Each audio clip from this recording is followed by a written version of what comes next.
Ladies and gentlemen of Philadelphia, welcome and thank you for joining us here on Federal Hall on this beautiful September day in 1796. My name is Alexander Hamilton, and as you all know, we are here today to celebrate our president and hear the great words he has to say regarding the future of our nation. George Washington has been America's foremost political leader and led us through our darkest years as our general in the War of Independence. He also resided at the Constitutional Convention just 10 years ago and accepted the office as the first president of the United States of America just 7 short years ago on April 30th, 1789. Over the 7 years of Mr. Washington's presidency, we have accomplished many pivotal tasks essential to the birth of a new country. For example, we have stabilized the financial system through the creation of the National Bank, a project in which my role was quite pivotal, which consolidates our national debt. In addition, we have proclaimed neutrality with Europe, something thought unthinkable just a couple decades ago. In addition, we have firmly established an American national government through Washington's defeat of the Western settlers who organized the Whiskey Rebellion just 2 years ago. Now, in these short few minutes, listen. Listen as our great leader counsels us and gives our nation the tools to remain an island of proper order in a world of political chaos. Congress, George Washington.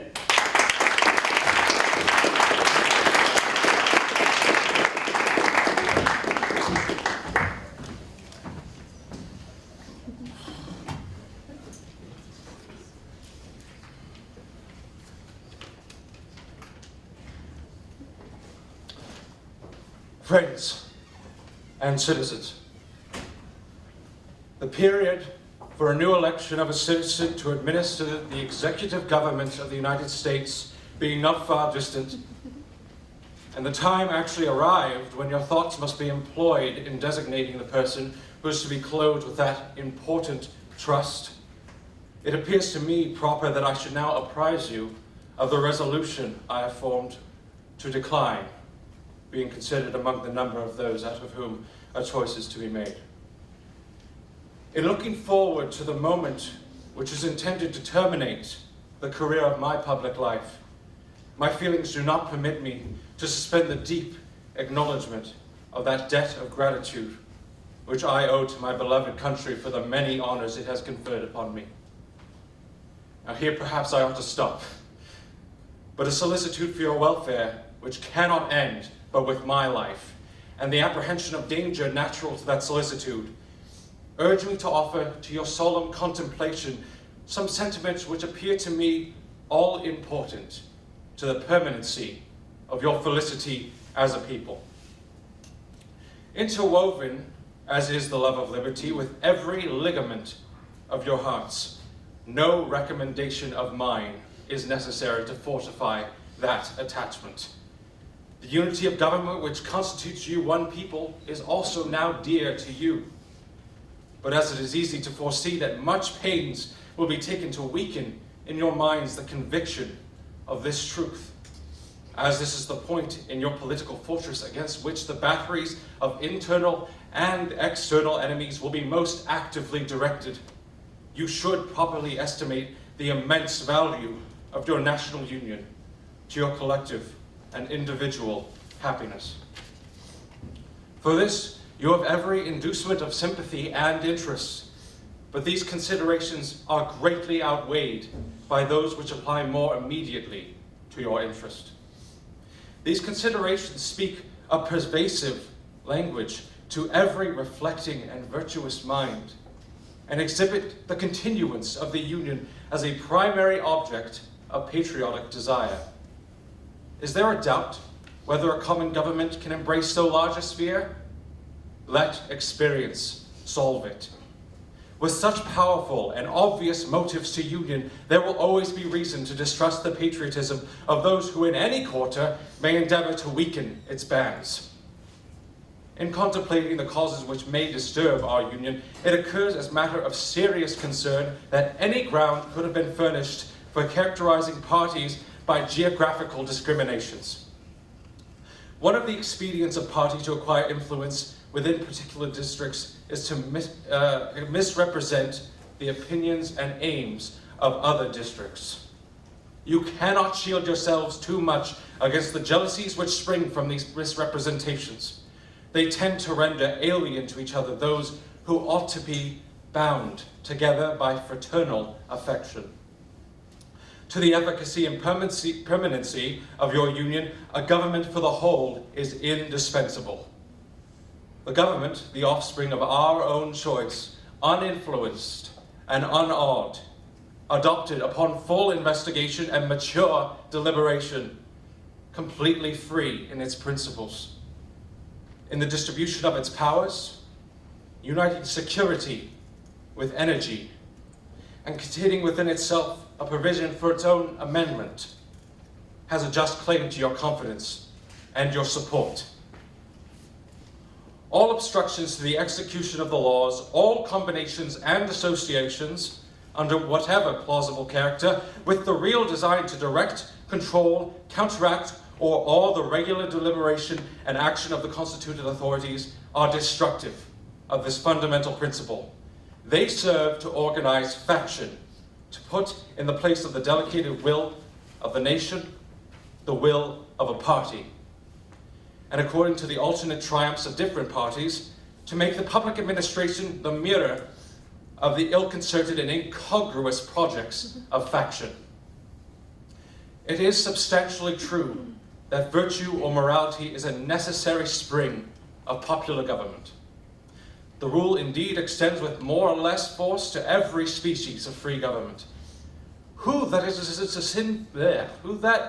sincere friend to it can look with indifference upon attempts to shake the foundation of the fabric.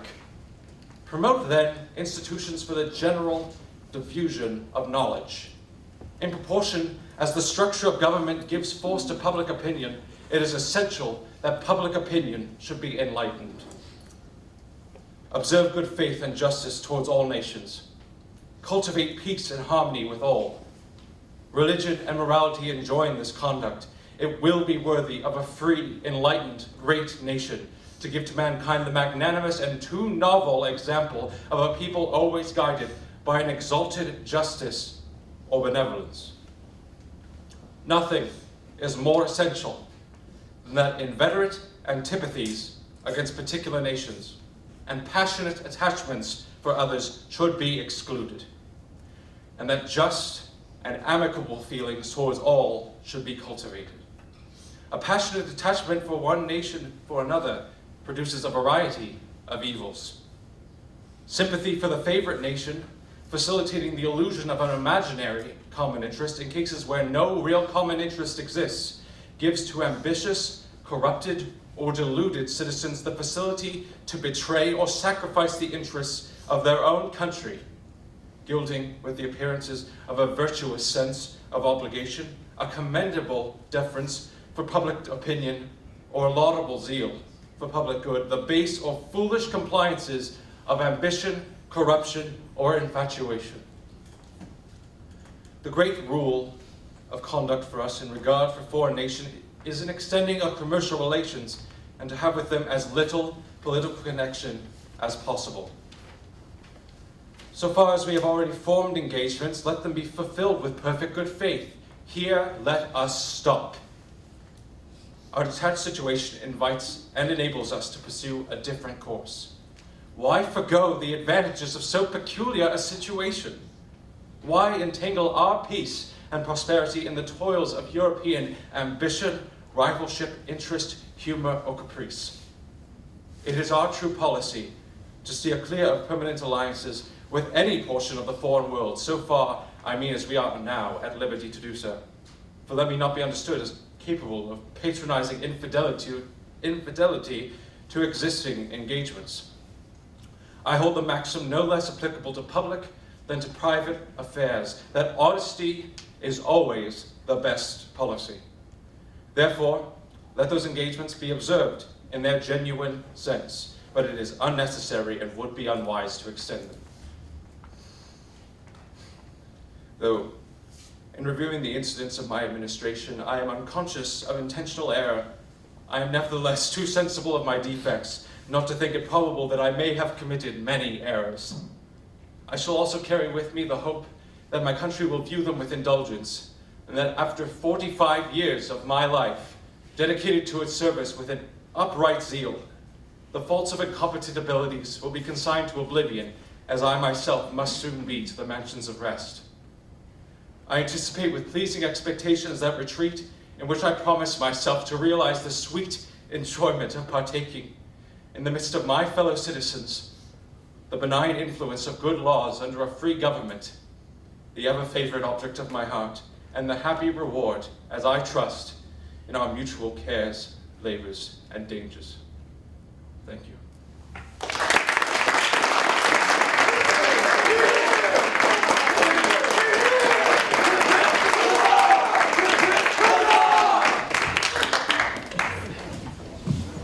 That was a nice touch, boys. On deck is the house of Susan B. Anthony. Will you please put your hands together for the house of C.S. Lewis?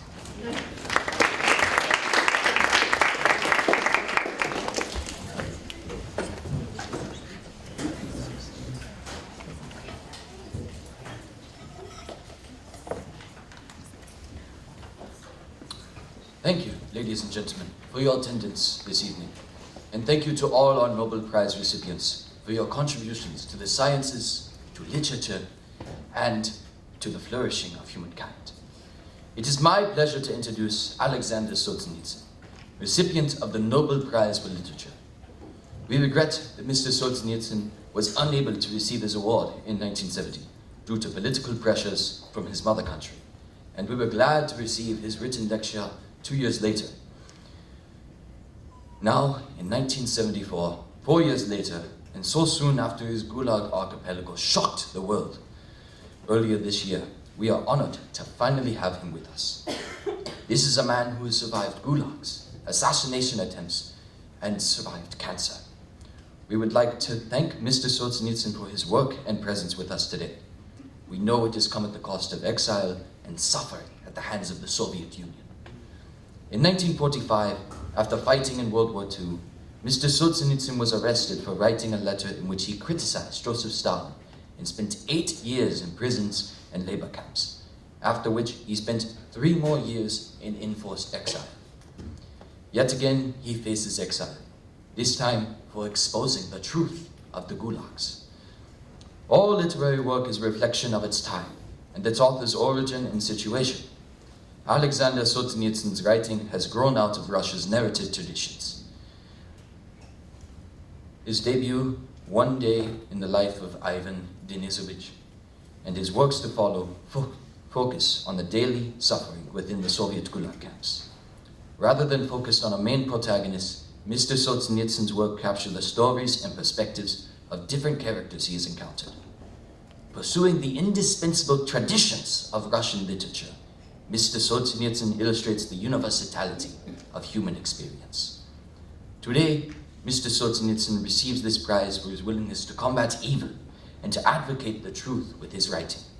The Soviet regime has terrorized its own people, and because Mr. Solzhenitsyn, to the extent of Stalin's brutality in chaotically trying to enforce his own sense of order to the world, has been exposed. Ladies and gentlemen, please join me in welcoming Mr. Alexander Solzhenitsyn.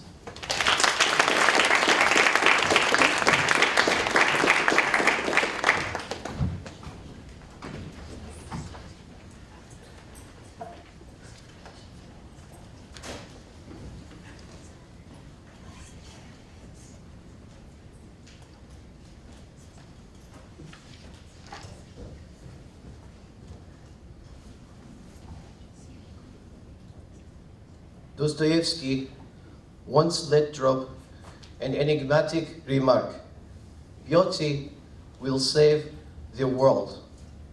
What is this? For a long time, it seemed to me simply a phrase. How could this be possible? When in the bloodthirsty process of history, did beauty ever save anyone? And from what? Granted, it ennobled, it elevated, but whom did it ever save? There is, however, a particular feature in the very essence of beauty, a characteristic trait of art itself. The persuasiveness of a true work of art is completely irrefutable. It prevails even over a resisting heart. So perhaps the old trinity of truth, goodness, and beauty is not simply the decorous and antiquated formula it seemed to us at the time of our self-confident, materialistic youth. If the tops of these three trees do converge, and if the overly straight sprouts of truth and goodness have been crushed, cut down, or not permitted to grow, then perhaps the whimsical, unpredictable, and ever-surprising shoots of beauty will force their way through and soar up, thereby fulfilling the task of all three. And then no slip of the tongue, but a prophecy would be contained in Dostoevsky's words, "Beauty will save the world." For it was given to him to see many things. He had astonishing flashes of insight. To have mounted this rostrum from which the Nobel lecture is delivered, I have not climbed the 3 or 4 attached steps, but hundreds and even thousands of them, with almost no toehold, steep and covered with ice, leading out of the darkness and cold, where it had been my fate to survive, while others, perhaps more gifted and stronger than I, perished. We would often feel rising in our breast what we would have wanted to shout out to the whole world, if only the whole world could have heard any one of us. These thoughts came not from books and were not borrowed for their appearance's sake. They were forged in prison cells and around bonfires in the forest, in conversation with people now dead. They were tested by that life, and it is from there that they arose. But when the external pressures had fallen off, that whole world became visible and understandable. To our amazement, the whole world turned out to be quite different from what we had hoped. It was not living by the right values, nor was it headed in the right direction. Where some were shedding tears that could not be wiped away, there others danced to the tune of a carefree musical. Lacking are the scales or yardsticks to measure these events and to evaluate them according to the laws of the parts of the world unfamiliar to us. To prevent discomfort, we dismiss all alien scales out of hand, as if they were madness and error, and we judge confidently the whole world according to our own homegrown scale. Thus, we perceive as more significant, more painful, and more intolerable not those conditions which are indeed all these things, but those which are closer to us. But everything that is far away and does not threaten today to surge up to our door still, we accept with all its groans, stifled shouts, destroyed lives, and even its millions of victims, as being on the whole quite bearable and of tolerable dimensions. In one region, not so long ago, hundreds of thousands of voiceless Christians laid down their lives for their faith in God amid a persecution that yielded nothing to that of ancient Rome.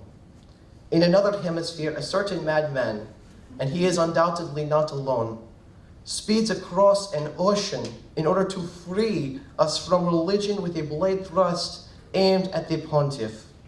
He did just this from his own scale of values for the benefit of us all. This 20th century of ours has proved to be crueler than its predecessors, and its horrors have not been exhausted with the end of its first half. The world is being flooded by the brazen conviction that force can do all, and righteousness nothing. Today's youth enthusiastically mouth the discredited cliches of the Russian 19th century, thinking that they are uncovering something new. What shallow lack of understanding of timeless human nature, what naive confidence of inexperienced hearts. We'll just oust these vicious, greedy oppressors and rulers, and those next in charge, that's us, having put aside grenades and submachine guns, will be compassionate and just. Some chance indeed, and yet among those who have seen life, who do understand and who could refute these young people, many do not dare to do so. What then, in this cruel, dynamic, explosive world which totters on the brink of destruction, what is the place and role of the writer? Would it not be natural for us also to retreat, to lose faith in the unshakable nature of goodness, in the indivisible nature of truth? But even this escape is not open to us. Once we have taken up the word, it is thereafter impossible to turn away. A writer is no detached judge of his countrymen and his contemporaries. He is an accomplice to all the evil committed in his country or by his people. And if the tanks of his fatherland have bloodied the pavement of a foreign capital, then rust-colored stains have forever bespattered the writer's face. We shall be told, what can literature do in the face of a remorseless assault of open violence? But let us not forget that violence does not and cannot exist by itself. It is invariably intertwined with the lie. They are linked in the most intimate, most organic and profound fashion. Violence cannot conceal itself behind anything except lies. And lies have nothing to maintain them save violence. Anyone who has once proclaimed violence as his method must inexorably choose the lie as his principle. No longer does violence always and necessarily lunge straight for your throat. More often than not, it demands of its subjects only that they pledge allegiance to lies, that they participate in falsehood. The simple act of an ordinary brave man is not to participate in lies, not to support false actions. His rule, let that come into the world. Let it even reign supreme, only not through me. But it is within the power of writers and artists to do much more, to defeat the lie. For in the struggle with lies, art has always triumphed and shall always triumph, visibly, irrefutably for all. Lies can prevail against much in this world, but never against art. And no sooner will the lies be dispersed than the repulsive nakedness of violence will be exposed, and age-old violence will topple in defeat. The favorite proverbs in Russian are about truth. They forcefully express a long and difficult national experience, sometimes in striking fashion. One word of truth shall outweigh the whole world. It is on such a seemingly fantastic violation of the law of conservation of mass and energy that my own activity is based, and my appeal to the writers of the world.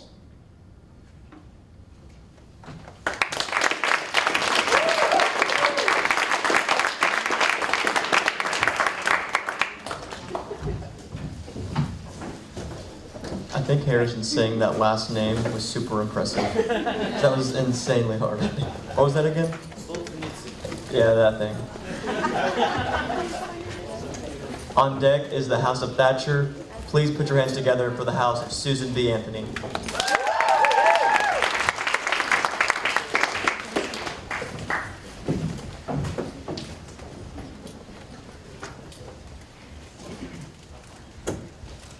for She, I must say, is a solidarity movement, a partnership between women and men based on the fight against the persisting inequalities faced by women and girls. This speech was intended to start a movement based on mediation to produce peace in a disordered world. And now, let's turn to a young woman who has chosen to lend her voice to this very important solidarity movement. She is here because inequality is here. She's a leading British actor, an advocate for gender equality in her own right. She has been involved in the promotion of girls' education for several years. As part of her humanitarian efforts, she has visited Bangladesh, Zambia, and, as we just heard, recently returned from Uruguay on her first mission with UN Women. Ladies and gentlemen, please help me in welcoming to this stage our co-host and the UN Women's Global Ambassador, Emma Watson.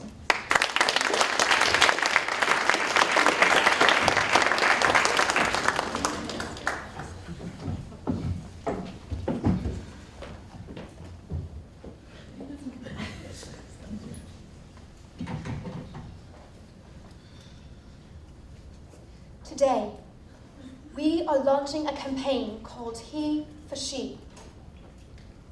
I am reaching out to you because we need your help.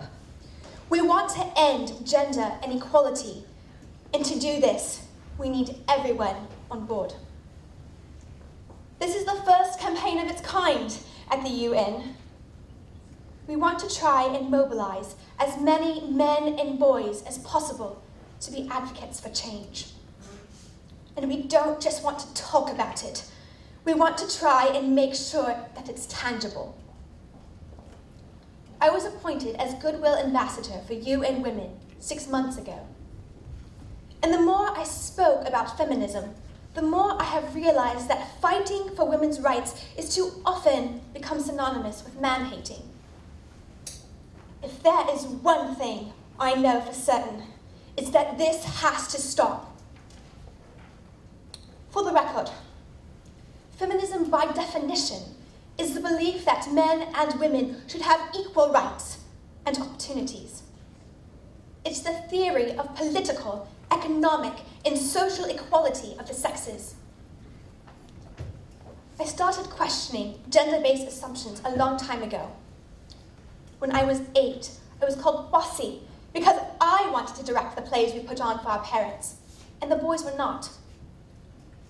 When at 14, I started to be sexualized by elements of the media.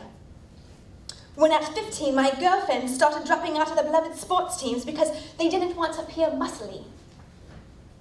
When at 18, my male friends were unable to express their feelings. I decided I was feminist. And this seemed uncomplicated to me, but my recent research has shown me that feminism has become an unpopular word. Women are choosing not to identify as feminist. Apparently, I'm among the ranks of women whose expressions are seen as too strong, too aggressive, isolating, and anti-men. Unattractive, even. My life is sheer privilege. My parents didn't love me less because I was born a girl. My school didn't limit me because I was a girl. My mentors didn't assume I would go less far because I might give birth to a child one day. These influences were the gender equality ambassadors that made me who I am today. They may not know it, but they are the inadvertent feminists who are changing the world today. We need more of those. Sadly, I can say that there is no one country in the world where all women can expect to see these rights. No country in the world can yet say that they have achieved gender equality. These rights I consider to be human rights, but I am one of the lucky ones. Why has the word become such an uncomfortable one? If you still hate the word, It's not the word that's important. It's the idea and the ambition behind it. Because not all women have received the same rights that I have. In fact, statistically, very few have. In 1997, Hillary Clinton made a famous speech in Beijing about women's rights. Sadly, many of the things that she wanted to change are still true today. But what stood out to me was that less than 30% of the audience was male. How can we affect change in the world when only half of it is invited or feel welcome to participate in the conversation? Men, I would like to take this opportunity to extend your formal invitation. Gender equality is your issue too, because to date, I've seen my father's role as a parent being valued less by society, despite my need of his presence as a child as much as my mother's. I've seen young men suffering from mental illness, unable to ask for help for fear it would make them less of a man. In fact, in the UK, suicide is the biggest killer of men between 20 to 49, eclipsing road accidents, cancer, and coronary heart disease. I've seen men made fragile and insecure by a distorted sense of what constitutes male success. Men don't have the benefits of equality either. We don't often talk about men being imprisoned by gender stereotypes, but I can see that they are. And that when they are free, things will change for women as a natural consequence. If men don't have to be aggressive in order to be accepted, women won't feel compelled to be submissive. If men don't have to control, women won't have to be controlled. Both men and women should feel free to be sensitive. Both men and women should feel free to be strong. It is time that we all perceive gender on a spectrum instead of two sets of opposing ideals. If we stop defining each other by what we are not and start defining ourselves by who we are, we can all be freer. And that is what he for she is about. It's about freedom. Statesman Edmund Burke once said, "All that is needed for the forces of evil to triumph is for good men and women to do nothing." You might be thinking, who's this Harry Potter girl and what is she doing speaking at the UN? Well, it's a really good question. I've been asking myself the same thing in my nervousness for this speech, and in the moments of doubt, I told myself firmly, if not me, who? If not now, when? Because the reality is that if we do nothing, it will take 75 years, or for me to be 100, before women can expect to be paid the same as men for the same work. 15.5 million girls will be married in the next 16 years as children. And at current rates, it won't be until 2086 before all rural African girls can have a secondary education. If you believe in equality, you might be one of those inadvertent feminists I spoke of earlier. And for this, I applaud you. We are struggling for a uniting word, but we have a uniting movement. It's called he for she. I am inviting you to step forward, to be seen, and to ask yourself, if not me, who? If not now, when? Thank you very, very much.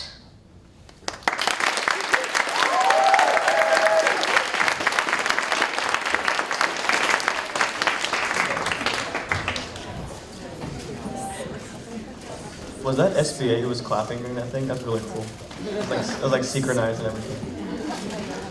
All right. That wasn't synchronized.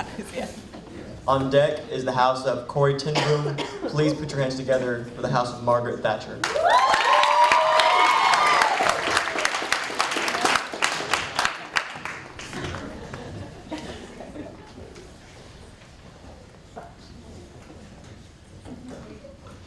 Members of the Massachusetts Legislature, I am privileged to stand before you today to speak on behalf of myself, Robert Rantoul Jr., and my colleague, Ms. Dorothea Dix.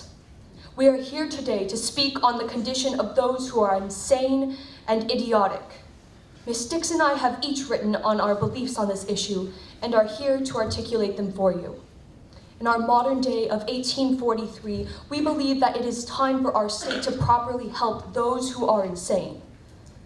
Before Ms. Dix addresses you, I would like to help you understand her background on this issue. Ms. Dix spent a good majority of her childhood here in Boston, under the roof of her grandmother's home. She was inspired to become a teacher, so she opened a school for well-off families and later began working with poor children. However, she suffered from a breakdown in 1836 and chose to travel to Europe to help restore her health. There she stayed with the Rathbone family, who introduced her to the lunacy reform of Britain.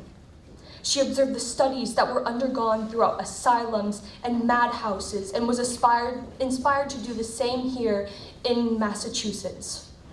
Upon her return, Ms. Dix began to voluntarily teach Sunday school classes at the East Cambridge jail. She observed that many of the convicts were insane and saw how inhumanely they were treated. Over the past 3 years, Ms. Dix has studied the idiotic and seen the cycle of chaos that the state seems to encourage. Rather than finding help in our state government, our towns must find individual people to take care of those who need it the most. Having seen this, we must develop a system to help those who are insane. Ms. Dix and I are advocating for order in the lives of those who are idiotic and hope that you will support our ideas. As she reads the following section from her memorial, I pray that you will understand the importance of Ms. Dix's words. Gentlemen, Ms. Dorothea Dix.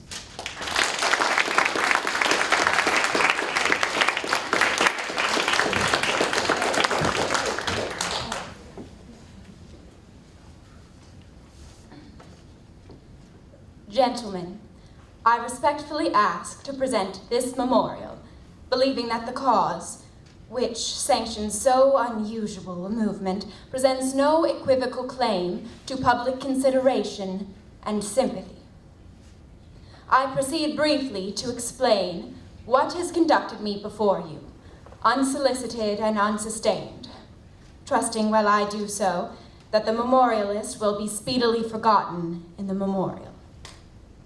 About 2 years since leisure afforded opportunity and duty prompted me to visit several prisons and almshouses in the vicinity of this metropolis, I found near Boston, in the jails and asylums for the poor, a numerous class, brought into unsuitable connection with criminals and the general mass of paupers.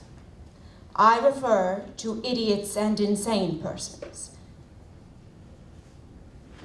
dwelling in circumstances not only adverse to their own physical and moral improvement, but productive of extreme disadvantages to all persons brought into association with them.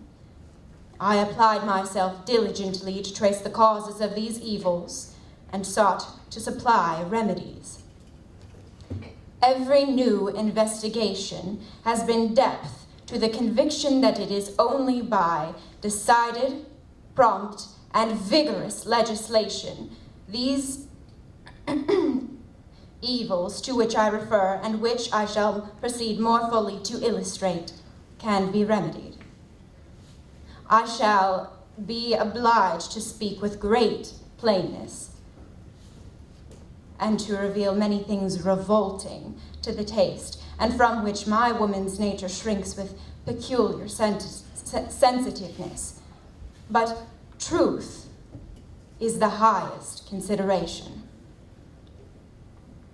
I tell you what I have seen, painful and shocking as the details often are, that from them you may feel more deeply the imperative obligation which lies upon you to prevent the possibility of a repetition or continuance of such outrages against humanity. If I inflict pain upon you, or move you to horror, it is to acquaint you with suffering which you have the power to alleviate, and make you hasten to the relief of the victims of legalized barbarity. I come to present the strong claims of suffering humanity. I come to place before the legislature of Massachusetts the condition of the miserable, the desolate, the outcast. I come as an advocate of the helpless, forgotten, insane, and idiotic men and women, of beings sunk to a condition from which the most unconcerned would start with real horror, of beings wretched in our prisons and more wretched in our almshouses. I must confine myself to few examples, but am ready to furnish other and more complete details if required. If my pictures are displeasing, coarse, and severe, my subjects, it must be recollected, offer no tranquil, refined, or composing features. The condition of human beings reduced to the extremest states of degradation and misery cannot be exhibited in softened language or adorn a polished page. I proceed, gentlemen, briefly to call your attention to the present state of insane persons confined within this Commonwealth, in cages, closets, cellars, stalls, pens, chained, naked, beaten with rods, and lashed into obedience. As I state cold, severe facts, I feel obliged to refer to persons indefinitely to indicate localities, but it is upon my subject, not upon localities or individuals, I desire to fix attention. And I would speak as kindly as possible of all wardens, keepers, and other responsible officers, believing that most of these have erred not through hardness of heart or willful cruelty, so much as want of skill and knowledge and want of consideration. Prisons are not constructed in view of being converted into county hospitals, and almshouses are not founded as receptacles for the insane. And yet, in the face of justice and common sense, wardens are by law compelled to receive, and masters of almshouse not to refuse, insane and idiotic subjects in all stages of mental disease and privation. It is the Commonwealth, not its integral parts, that is accountable for most of these abuses. I repeat it is defective legislation which perpetuates and multiplies these abuses. In illustration of my subject, I offer the following extracts from my notebook and journal. Northampton. In the jail quite lately, a young man violently mad, who had not, as I was informed at the prison, come under medical care and had not been returned from any hospital. Burlington. A woman, declared to be very insane, decent room and bed, but not allowed to rise oftener. The mistress said, then every other day it is too much trouble. Concord. A woman from the hospital in a cage at the almshouse. In the jail, several decently cared for in general, but not properly placed in a prison. Violent, noisy, unmanageable most of the time. Medford. One idiotic subject chained and one in a closed stall for 17 years. Granville. One often closely confined, now losing the use of his limbs from want of exercise. I may here remark that severe measures in enforcing rule have in many places been openly revealed. I have not seen chastisement administered by stripes, and in but few instances have I seen the rods and whips, but I have seen blows inflicted, both passionately and repeatedly. I have been asked if I have investigated the causes of insanity. I have not, but I have been told that this most calamitous overthrow of reason often is the result of a life of sin. It is sometimes, but rarely, added, they must take the consequences. They deserve no better care. Could we, in fancy, place ourselves in the situation of some of these poor wretches, bereft of reason, deserted of friends, hopeless? How should we, as the terrible illusion was cast off, not only offer the thank offering of prayer, that so mighty a destruction had not overwhelmed our mental nature, but, as an offering more acceptable, devote ourselves to alleviate that state from which we are so mercifully spared? Men of Massachusetts, I beg, I implore, I demand pity and protection for these of my suffering and outraged sex. Fathers, husbands, brothers, I would supplicate you for this boon, but what do I say? Here, you will put away the cold, calculating spirit of selfishness and self-seeking. Lay off the armor of local strife and political opposition. Here and now, for once, come up to these halls and consecrate them with one heart and one mind to works of righteousness and just guardians of the solemn rights you hold in trust. Raise up the fallen, succor the desolate, restore the outcast, defend the helpless. And for your eternal and great reward, receive the benediction. Well done, good and faithful servants. Become rulers over many things.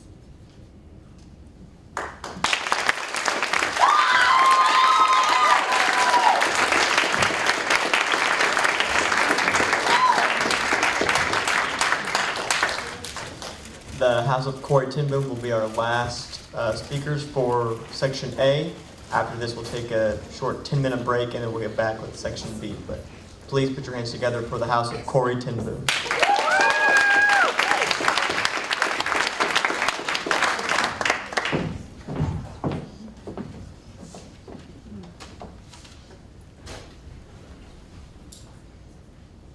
Senators, members of the committee, we are here today, January 24th, 2005, for the confirmation hearings for the nominees for Secretary of State. I am Senator Dianne Feinstein, and I would like to introduce the next nominee, Condoleezza Rice, to the stand. Condoleezza Rice is an accomplished American political scientist and diplomat. After attaining her master's degree in political science from the University of Notre Dame and later her PhD from the Joseph Corbel School of International Studies, Ms. Rice has worked tirelessly for the safety and the freedoms of this country. Rice has consistently focused her efforts and expertise on trying to find the order from the chaos from the aftermath of World War II. Specifically, her efforts have focused on the Middle East and the Soviet Union. From 1981 to 87, Rice worked as assistant professor of political science at the University of Stanford, where she specialized on the Soviet Union and gave lectures on the subject frequently, emphasizing the importance of equality, freedom, collaboration, and an open-door policy that did not sacrifice American safety. President Bush was, quote, captivated by Rice and her work, and Rice has served on the National Security Council as the Soviet and Eastern Europe Affair Advisor during the dissolution of the Soviet Union from 1989 to 1991. In December 2000, she joined the Bush administration as National Security Advisor and has worked on nuclear strategic planning as part of the Council of Foreign Relations. She founded the Center for the New Generation, and she currently serves on the board for the Carnegie Corporation, the Chevron Corporation, Hewlett-Packard, and many more. Senators, members of the committee, it is my pleasure to introduce Condoleezza Rice.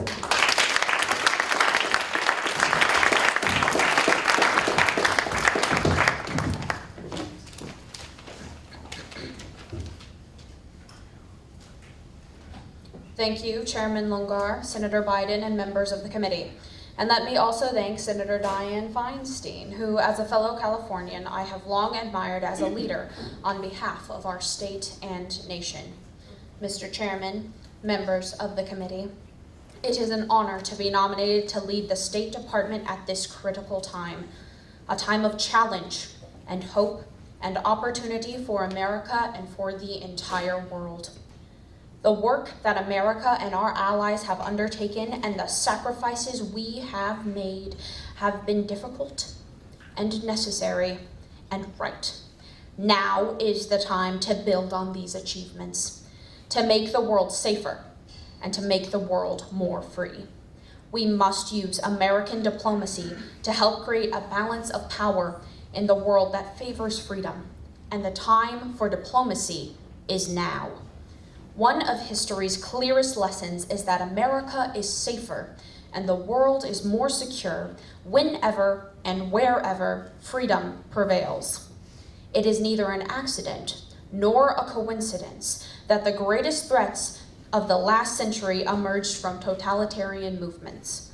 Fascism and communism differed in many ways, but they shared an implacable hatred of freedom, a fanatical assurance that their way was the only way, and a supreme confidence that history was on their side.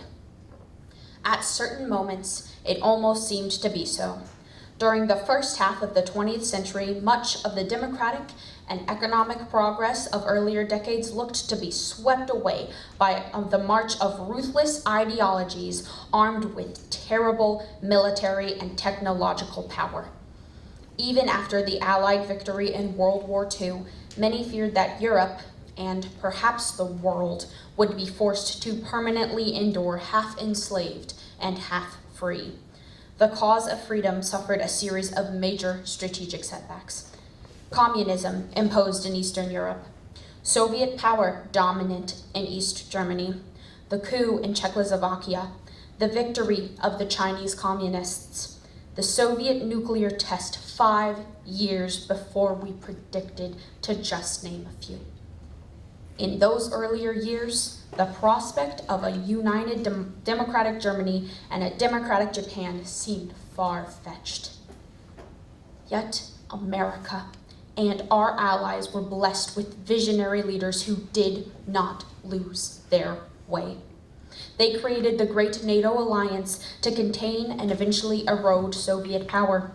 They helped to establish the United Nations and created the international legal framework for this and other institutions that have served the world well for more than 50 years. They provided billions in aid to rebuild Europe and much of Asia.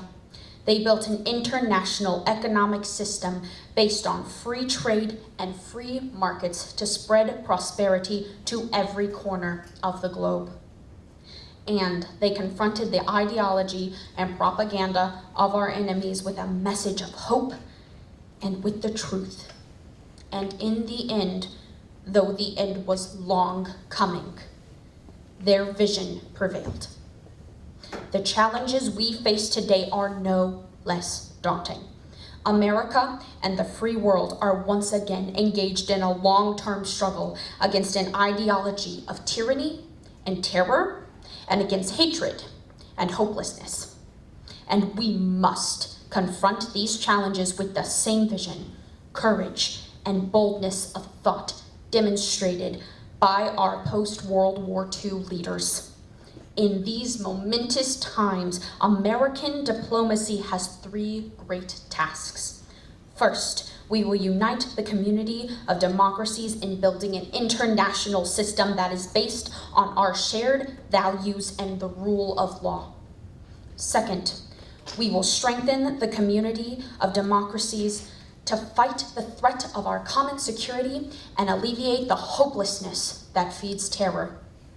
And third, we will spread freedom and democracy throughout the globe. That is the mission that President Bush has set for America and the world, and the great mission of American diplomacy today. To be sure, in our world there remains outposts of tyranny, and America stands with oppressed people on every continent, in Cuba, and Burma, and North Korea, and Iran, and Belarus, and Zimbabwe. The world should apply what Nathan Sharkansky calls the town square test. If a person cannot walk into the middle of a town square and express his or her views without fear of arrest, imprisonment, or physical harm, then that person is living in a fear society, not a free society. We cannot rest until every person living in a fear society has finally won their freedom. As we move forward, America's relations with the world's global powers will be critical. We must also realize that America and all free nations are facing a generational struggle against a new and deadly ideology of hatred that we cannot ignore. Our interaction with the rest of the world must be a conversation, not a monologue. And America must remain open to visitors and workers and students from around the world without compromising our security standards. If our public diplomacy efforts are to succeed, we cannot close ourselves off from the world. The time for diplomacy is now. This time of global transformation calls for transformational diplomacy. More than ever, America's diplomats will need to be active in spreading democracy, fighting terror, reducing poverty, and doing our part to protect the American homeland. A great strength of our country is our diversity, and the signal sent to the rest of the world when America is represented abroad by people of all cultures, races, and religions is an unsurpassed statement about who we are and what our values mean in practice. In the preface of his memoir in 1969, Dean Akinson wrote of the post-war period that those who acted in this drama did not know, nor do any of us yet know, the end. Now we know, and many of us here bore witness to that end.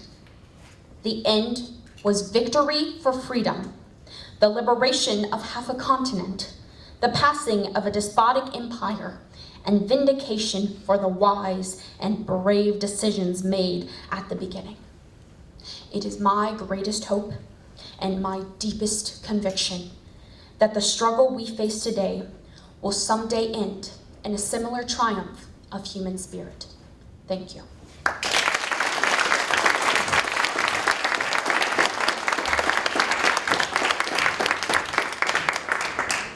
Let's give our 5 speakers one more hand, please.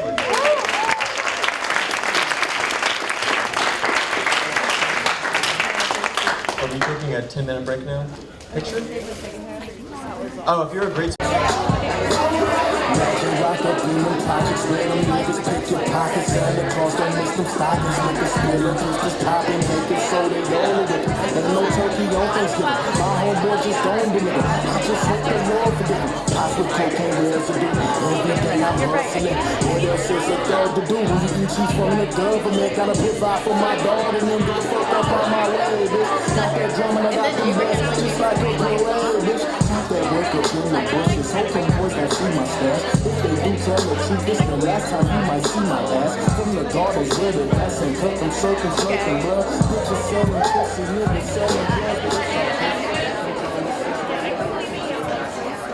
Good morning. Thank you all for coming to the Great Speech, Section B.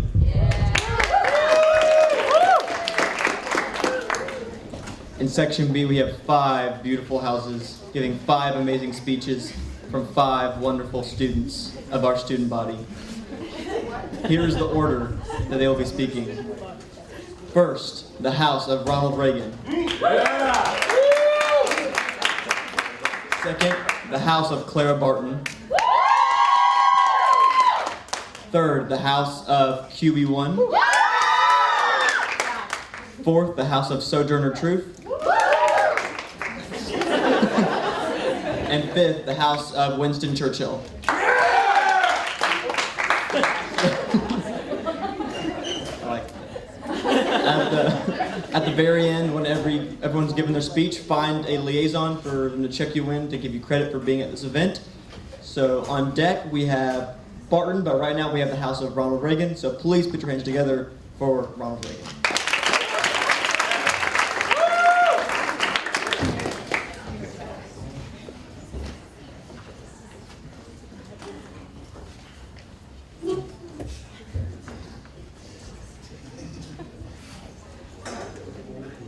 Picture this.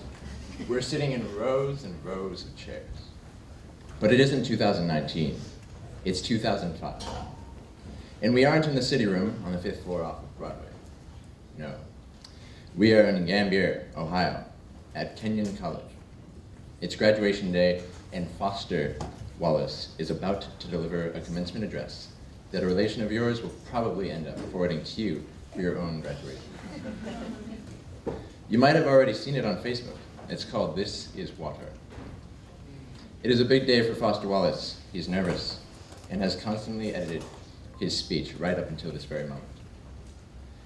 In the back of his mind, he's considering the fact that he was selected over Hillary Clinton as a finalist for what he views as a sacred opportunity. An author by trade speaking to a crowd is not his forte. However, Foster Wallace, he is a deep thinker. He is a provocateur, and he has a decisive perspective on America and the education that this audience has just completed. He will affirm the value of the degrees that are about to be handed out, but they are in no way the finish line for Foster Wallace. No.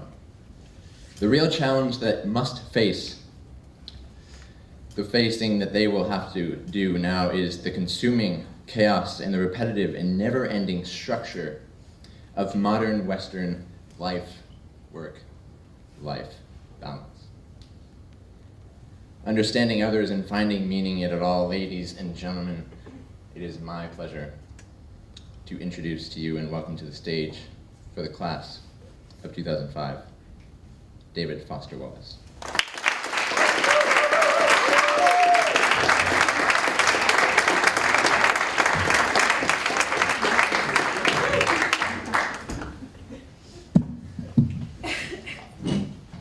Greetings, parents, and congratulations to Kenyon's graduating class of 2005.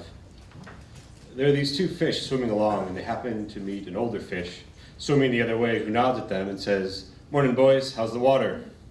As the two young fish swim on for a bit, and they eventually, one of them looks over to the other and goes, "What the hell is water?" This is a standard requirement of U.S. commencement speeches, the deployment of didactic little parabolish stories. But if you're worried that I plan to present myself here as the wise older fish explaining what water is to you younger fish, please don't be.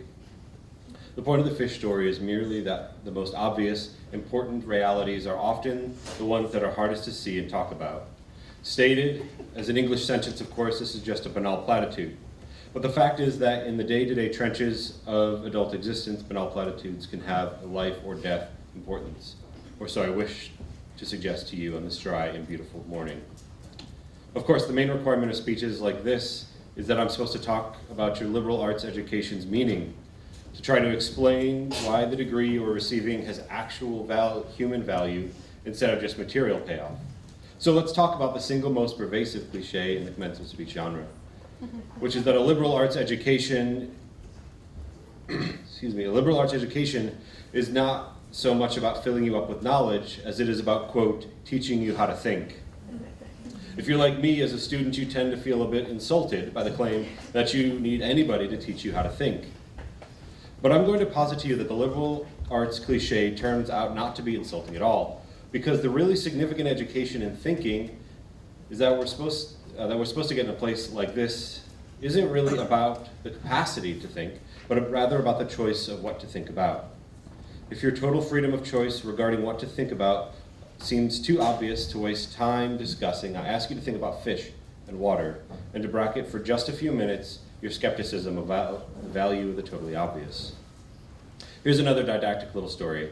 There are these two guys sitting together in a bar in the remote Alaskan wilderness. One of these guys is religious, the other is an atheist. The two are arguing about the existence of God with that special intensity that comes with the fourth beer. And the atheist says, look, it's not like I don't have actual reasons for not believing in God. It's not like I haven't ever experimented with the whole God and prayer thing.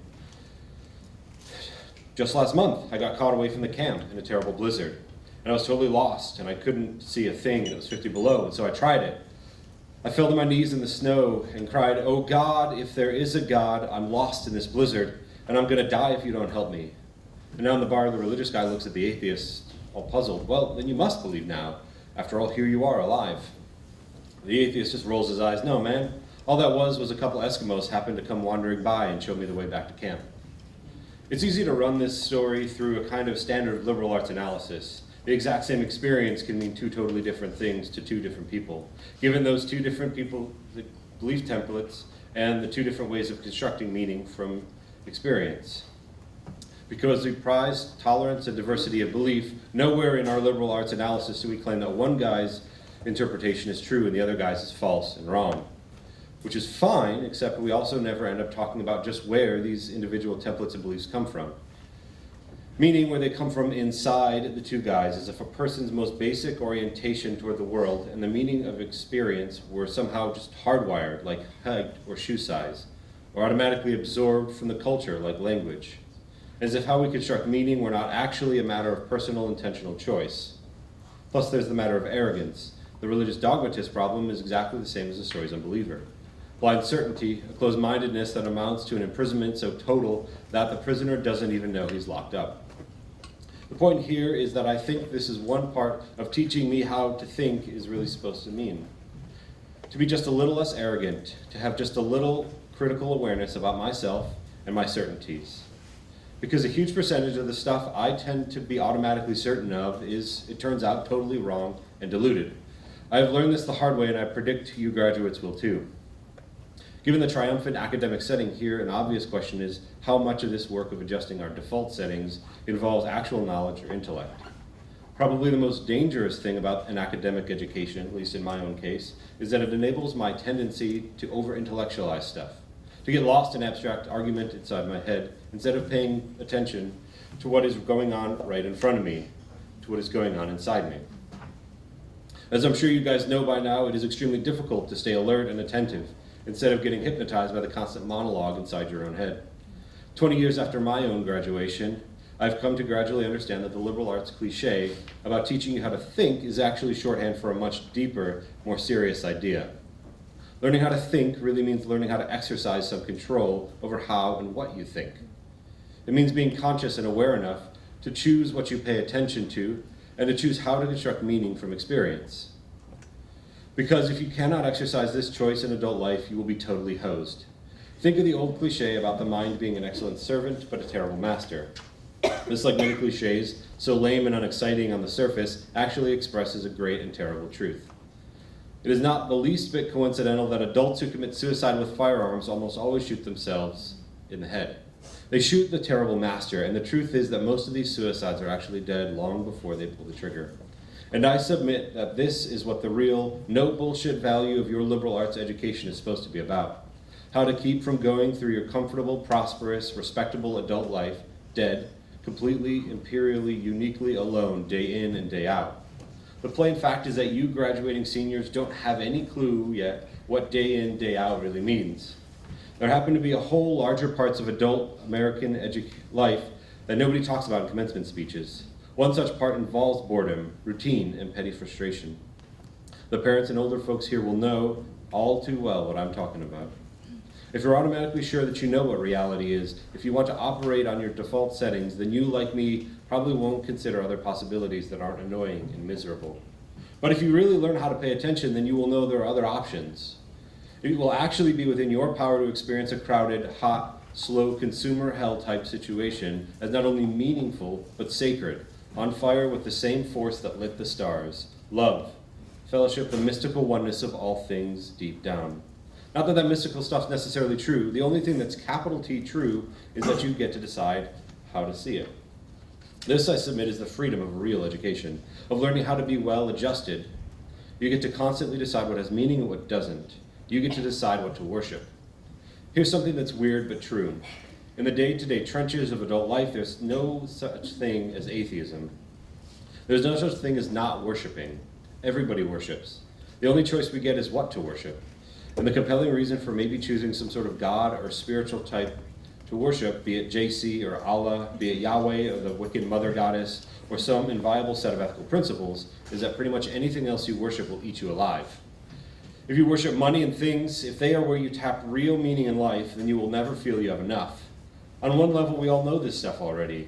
The whole trick is keeping the truth in front in daily consciousness. The insidious thing about these forms of worship is not that they're evil or sinful, it's that they're unconscious. They are default settings. They're the kind of worship you gradually slip into day after day, getting more and more selective about what you see and how you measure value without ever being fully aware that that's what you're doing.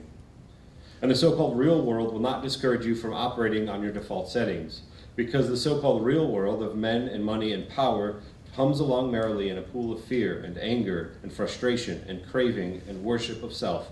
But of course, there are all different kinds of freedom, and the kind that is most precious you will not hear much talk about in the outside world, of wanting and achieving.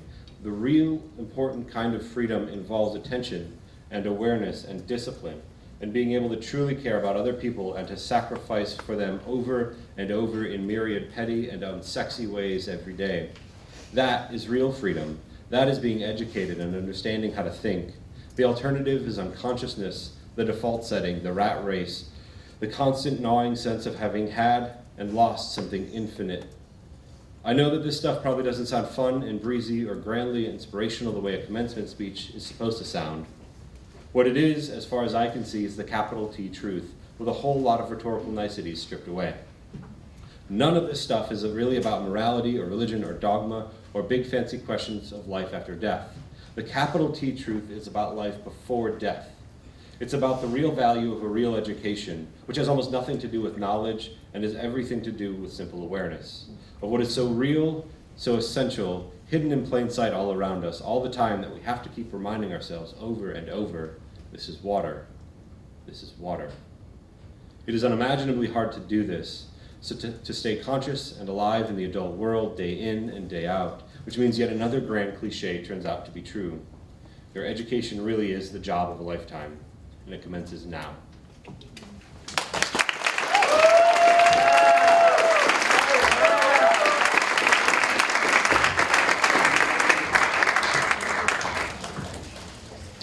I saw on the Interregnum hashtag, Karis tweeted the prison mic, or David Foster Wallace. I thought it was so funny.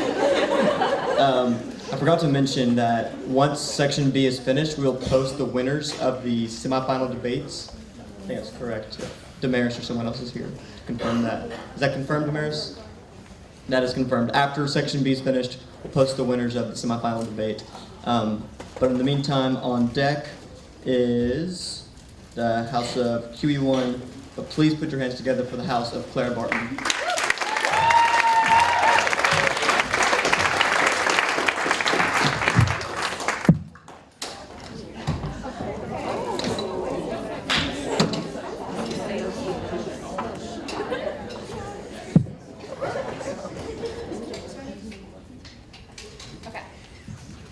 Welcome to TED 2010. TED is a nonprofit devoted to spreading ideas, usually in the form of short, powerful talks.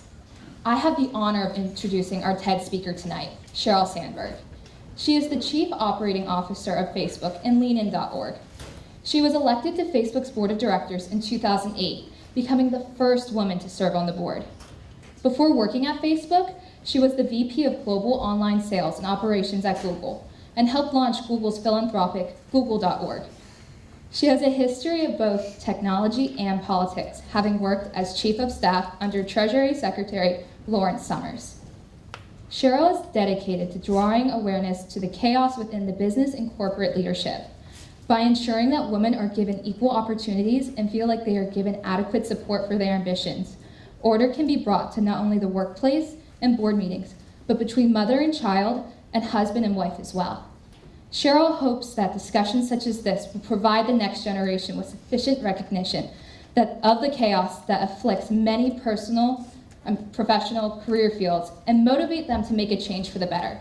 Please join me in welcoming Sheryl Sandberg.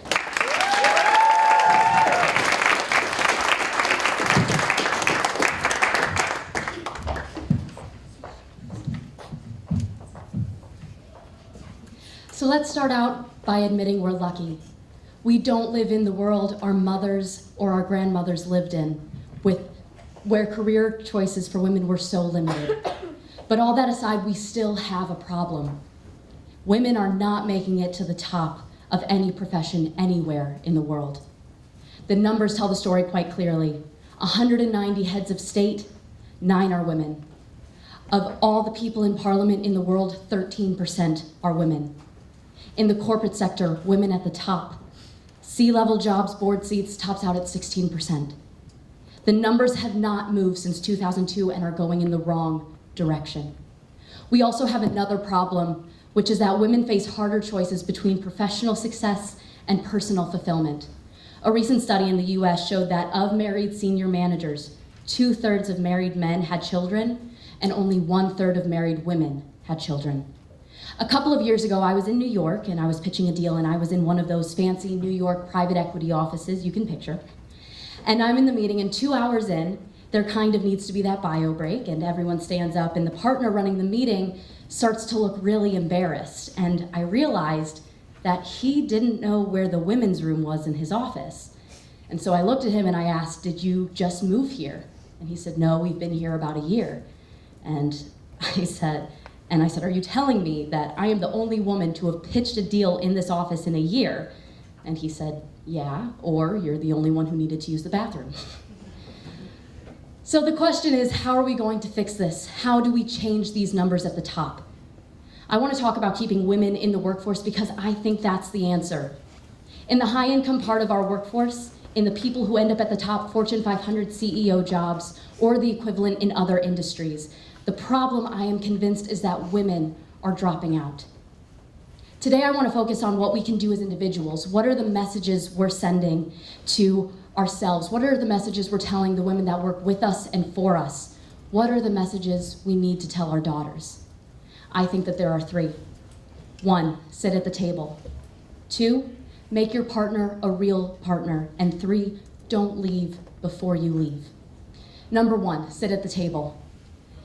Just a couple of weeks ago at Facebook, we hosted a very senior government official, and he came in to meet with senior execs from around Silicon Valley, and everyone sat at the table. And then he had these 2 women who were traveling with him who were pretty senior in his department, and I said to them, "Come on, sit at the table." And they sat at the side of the room. When I was in college my senior year, I took a course called European Intellectual History. I took it with my roommate Carrie and my brother. Carrie reads all the books in the original Greek and Latin and goes to all of the lectures. I read all the books in English and go to most of the lectures, and my brother reads 1 book and goes to a couple of lectures. The 3 of us go to the exam together. We walk out and we look at each other and say, "How did you do?" And Carrie says, "Boy, I feel like I didn't really draw out the main point on the Hegelian dialectic." And I say, "God, I really wish I had just really connected John Locke's theory of property with the philosophers who follow." And my brother says, "I got the top grade in the class." You got the top grade in the class? You don't know anything. The problem with these stories is that they show what the data shows. Women systematically underestimate their own abilities. Women do not negotiate for themselves. A study in the last 2 years of people entering the workforce out of college showed that 57% of boys entering, or men, I guess, are negotiating their first salaries, and only 7% of women. Why does this matter? Boy, it matters a lot, because no one gets to the corner office by sitting on the side, and no one gets the promotion if they don't think they deserve their success. I wish the answer were easy. I wish I could just go tell all the young women I work for, all these fabulous women, believe in yourself, negotiate for yourself, own your success. I wish I could tell that to my daughter, because it's not that simple. Because the data shows, what the data shows is one thing, which is that success and likability are positively correlated for men and negatively correlated for women. And everyone's nodding because we all know this is true. And there was a famous Harvard Business School study on a woman named Heidi Roizen, and she's an operator in a company in Silicon Valley, and she uses her contacts to become a very successful venture capitalist. In 2002, a professor who was then at Columbia University took that case and made it Howard Roizen. And he gave the case out, both of them, to two groups of students. He changed exactly one word, Heidi to Howard. But that one word made a big difference. He then surveyed the students, and the good news was that the students, both men and women, thought Heidi and Howard were equally competent. The bad news was that everyone liked Howard. He's a great guy, you want to work for him. But Heidi, not so much. She's a little out for herself, she's a little political. You're not sure you'd want to work for her. This is the complication. We have to tell our daughters and our colleagues to reach for the promotion, to sit at the table, and we have to do it in a world where for them, there are sacrifices they will make for that, and even though for their brothers, there are not. The saddest thing about all of this is that it's really hard to remember this, and I'm about to tell a story which is truly embarrassing for myself, but I think important. I gave this talk at Facebook not so long ago to about 100 employees. And a couple hours later, there was a young woman who works there, and she wanted to talk to me. She said, I learned something today. I learned that I need to keep my hand up. And I said, what do you mean? She said, well, you're giving this talk, and you said you were going to take 2 more questions, and I had my hand up with lots of other people, and you took 2 more questions, and I put my hand down. And I noticed all the other women put their hand down. And then you took more questions only from the men. And I thought to myself, wow, if it's me who cares about this, obviously, giving this talk, and during this talk I can't even notice that the men's hands are all still raised, how good are we as managers of our companies at seeing that men are reaching for opportunities more than women? We've got to get women to sit at the table. Message number 2, make your partner a real partner. I've become convinced that we've made more progress in the workforce than we have in the home. The data shows this very clearly.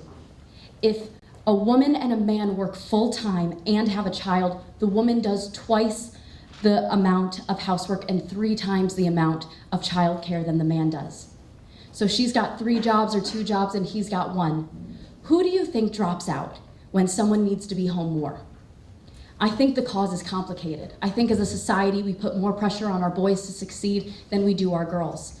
I know some men that stay home and work in the home to support their wives with careers. And it's hard. When I go to Mommy and Me stuff and I see the fathers, I notice that the other mommies don't play with him. And that's a problem because we have to make it as important a job because it's the hardest job in the world to work inside the home for people of both genders. Studies show that households with equal earning and equal responsibility also have half the divorce rate. And if that wasn't good enough motivation for everyone out there, they also have, how shall I say this on this stage? They know each other in the biblical sense more as well. Message number 3, don't leave before you leave. Here's what happens. We're all busy. A woman's busy. She starts thinking about having a child, and from the moment she starts thinking about having a child, she starts thinking about making room for that child. And from that moment, she doesn't raise her hand anymore and she doesn't look for a promotion. She starts leaning back. And from that moment, she doesn't raise her hand anymore. She doesn't look for a promotion. Women start thinking about this when they get engaged, when they get married, when they start thinking about trying to have a child. What happens once you start kind of quietly leaning back? I'm here to tell you that once you have a child at home, your job better be really good to go back because it's hard to leave that kid at home. Your job needs to be rewarding. You need to feel like you're making a difference. If 2 years ago you didn't take a promotion, if 3 years ago you stopped looking for new opportunities, you're going to be bored because you should have kept your foot on the gas pedal. Don't leave before you leave.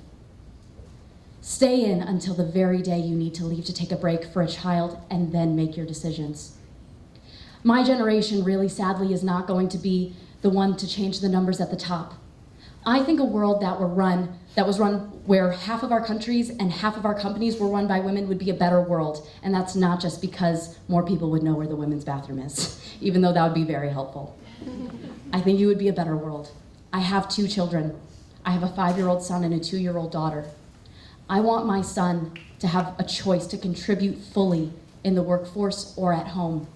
And I want my daughter to have the choice to not just succeed, but to be liked for her accomplishments. Thank you very much.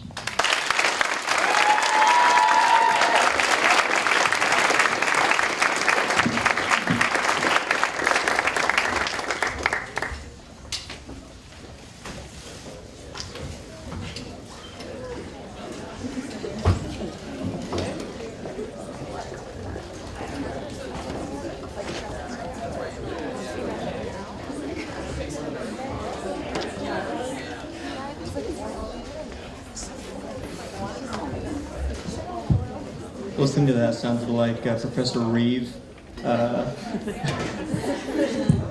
lecture negotiations, so that was pretty hype. That was really good.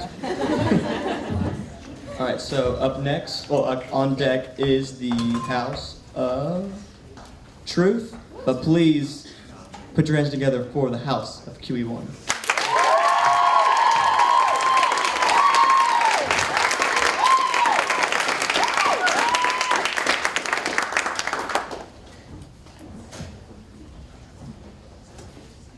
Good evening. Thank you for coming to celebrate this moment of victory, not only for one woman, but for many generations of women and minorities before us. My name is Lois Frankel. I'm 70 years old and I've been a representative for the state of Florida for 2 years. While we both may be Boston University alumni, we have both faced enormous challenges, as politics is often considered a man's world. Imagine the threat we pose as minority women. Your new Congresswoman herself poses an even greater threat than I, as she has proven she can balance 18-hour workdays as a bartender while maintaining her internships. It may have taken me 70 years to get to where I am, but she far outpaced me, beating out the 10-year incumbent Joe Crowley at age 29. Hardly a man's world, if I must say so myself.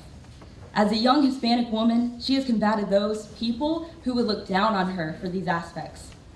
She is now a freshman legislator, getting the hang of her first full-time job in her career after months of being on the campaign trail. An activist to her core, she has never stopped fighting for opportunities, earning the respect of veterans such as Senator Sanders and pushing against Trump's leadership. I am honored to come alongside Congresswoman Cortez as we fight current forces, creating a bright future for young women and minorities across district state lines. We are thrilled to begin our work. Please join me in welcoming to the stage your newest, youngest Congresswoman, Alexandria Ocasio-Cortez, in her 2018 congressional election victory speech.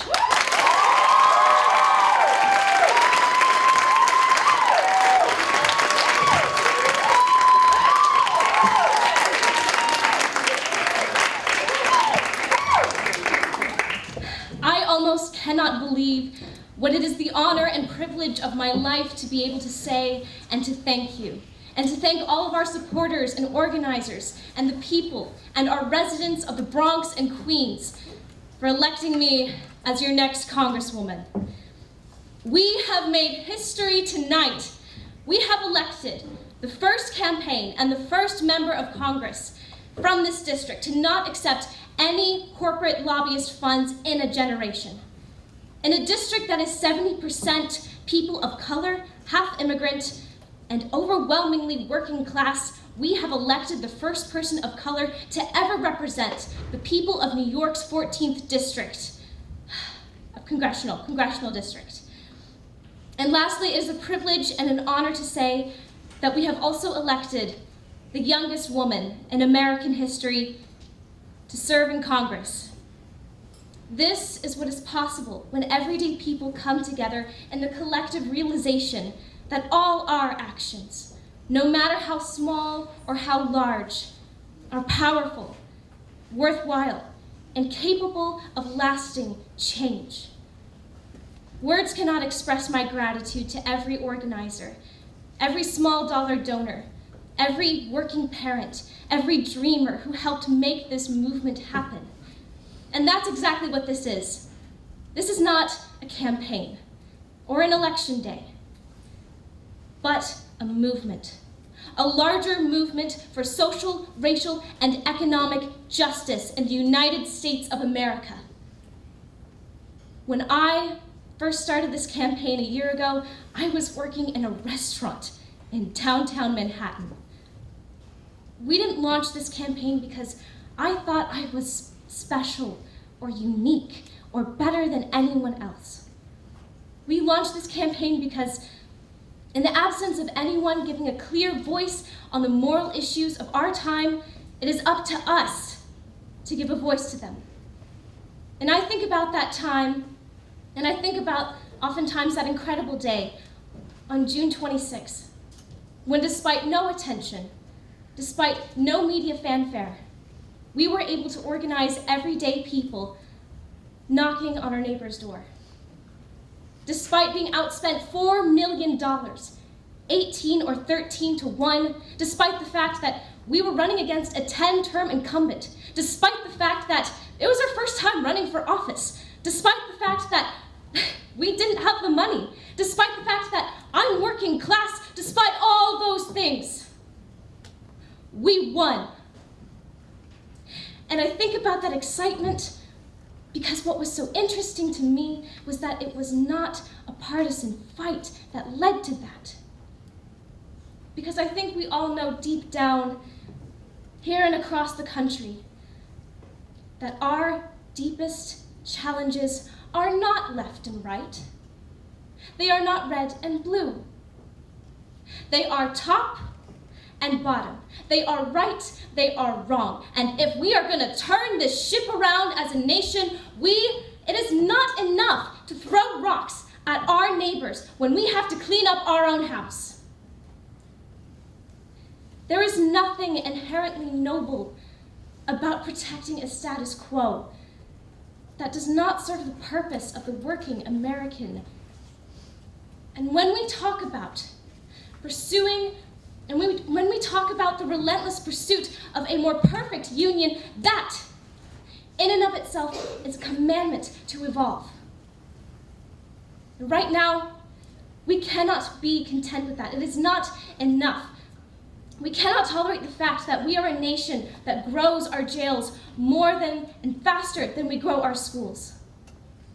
That we are a nation that fears others more than we welcome them. That we destruct more in conflict than we construct in peace. That we neglect more than we heal. We can do better. We can be better. Because a better world exists. If we continue to believe that we are a threatened, scarce, and limited nation, that is exactly what we will become. Because in the wealthiest nation in the history of the world, our greatest scarcity is not a lack of resources. And we proved that this year. Because when we advocate and champion the causes of our neighbors and our economic dignity and come with ambitious and innovative plans for our future, there is no state beyond our grasp, no community beyond victory. What we need to do is that it is not enough to reject the notions of this administration. It is not enough to reject that with which we disagree. We must advance our values and create a world we seek to live in. And that's why we seek to chart our North Star to tuition-free public colleges and universities for all Americans. And that is why we say in our lifetime, we will dismantle a system of mass incarceration that targets the Black and the brown. And that is why we will say unequivocally that an agency that systematically and repeatedly violates human rights, it cannot be reformed, it must be abolished. And we can be confident that what we are standing up for is what is right. And we will never be ashamed for standing up for what is right. These struggles that we are taking on are generational. These struggles will not be solved in 2 years or 4 years. It will take our whole lives, but it is the fight for our lives. We must reach 100% renewable energy within 10 to 15 years. And we don't ever want to look our grandchildren in the eye and say, we did not fulfill our potential as a nation and obligation to future generations because we were too scared, or because we couldn't figure out a way to pay for it on day one. We will figure it out. When we chart our course, we will figure it out. That's how we got to the moon. That's how we electrified this country. That is how we got a Social Security. We have done these things. And they will always call the ambitious naive. They will always call the ambitious uninformed, radical, and marginalized because we are engaged in the balance of power in this country. We fight to put more power in the hands of everyday working class Americans where it belongs. And I am so proud to be standing with you all in that fight. And we have accomplished something beautiful and great tonight. But we have to keep engaged in our activism, our organizing, and our educating. But I believe we will come out of it a better nation. Because I know that when we look our grandchildren in the eye, we will say, we established a single-payer healthcare system. We created public, tuition-free public colleges. And we saved this planet for them to live. Thank you very much, and I so look forward to being your next Congresswoman.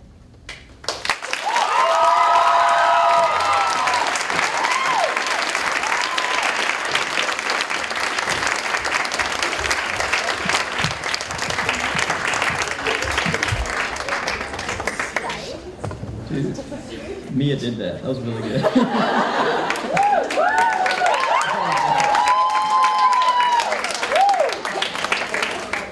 All right. On deck is the House of Churchill. Up right now is the House of Sojourner Truth.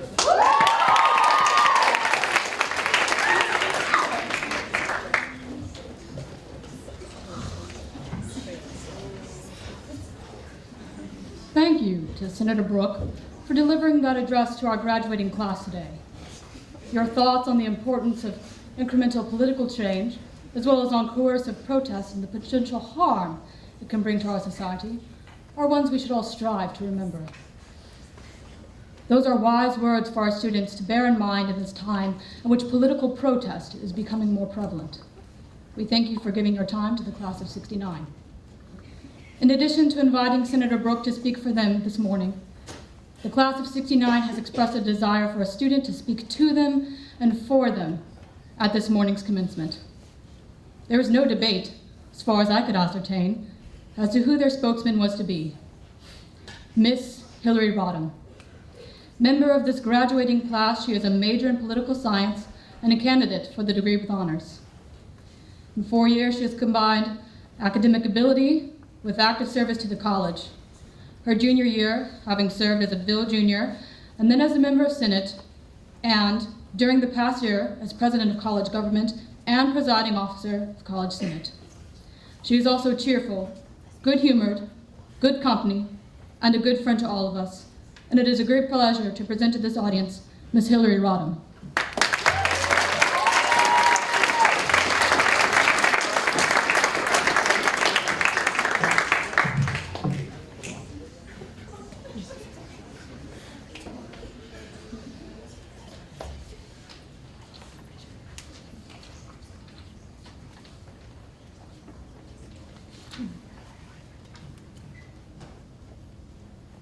I'm very glad that Miss Adams made it clear that what I am speaking for today is all of us, the 400 of us, and I find myself in a familiar position, that of reacting, something that our generation has been doing for quite a while now. We're not yet in the positions of leadership and power, but we do have that indispensable element of criticizing and constructive protest, and I find myself reacting just briefly to some of the things that Senator Brooke just said. This has to be quick because I do have a little speech to give. Part of the problem with just empathy with professed goals is that empathy doesn't do us anything.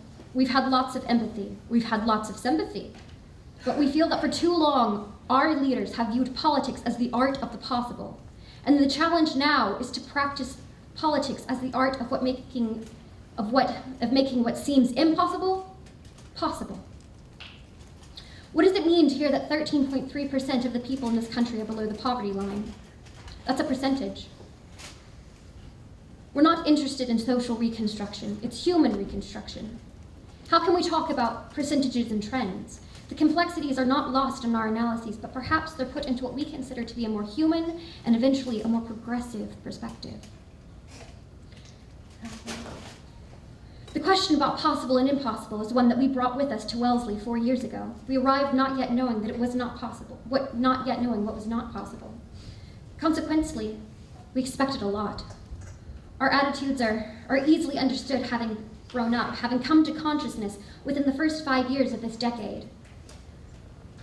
Years dominated by men with dreams, men in the civil rights movement, in the Peace Corps, the space program. So we arrived at Wellesley, and we found, as we have all of us found, that there was a gap between expectation and realities. But it wasn't a discouraging gap, and it didn't turn us into cynical, bitter old women at the age of 18. What we did is sometimes difficult for some people to understand. They ask us quite often, why, if you're dissatisfied with a place, do you stay? Well, if you didn't care a lot about it, you wouldn't stay. It's almost as though, as though my mother used to say, you know, I'll always love you, but there are certainly times when I won't like you.